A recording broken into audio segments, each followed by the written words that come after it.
ছোটবেলায় DC motor দিয়ে পাখা বানিয়ে হাওয়া খাওয়ার যে কি আনন্দ ছিল, সেটা এই এসির যুগে বসে বোঝানো মুশকিল। তবে আসল মজাটা হাওয়া খাওয়াই ছিল না, মজাটা ছিল ওই মোটরটা জোগাড় করায়। নতুন খেলনার ভেতর থেকে যখন একটা চকচকে মোটর বেরিয়ে আসতো, উফ, মনে হতো আলাদিনের চেরাগ হাতে পেয়ে গেছি। হ্যাঁ, ঠিকই শুনেছেন। পুজোর মেলায় খেলনা কেনার জন্য সবার মাথা খারাপ করে দিতাম, কিন্তু সেই খেলনার আয়ু ছিল বড় জোর কয়েকটা দিন। কারণ কয়েকদিন পরেই সেটার পেট চিরে মোটরটাকে বাইরে বার করা হতো। আপনারা হয়তো ভাবছেন স্ক্রুড্রাইভার দিয়ে খুব যত্ন করে খোলা হতো।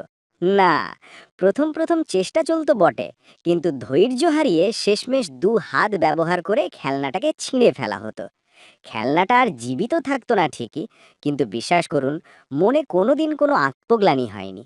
বরং নিজেকে তখন একজন মস্ত বড় ইঞ্জিনিয়ার মনে হতো।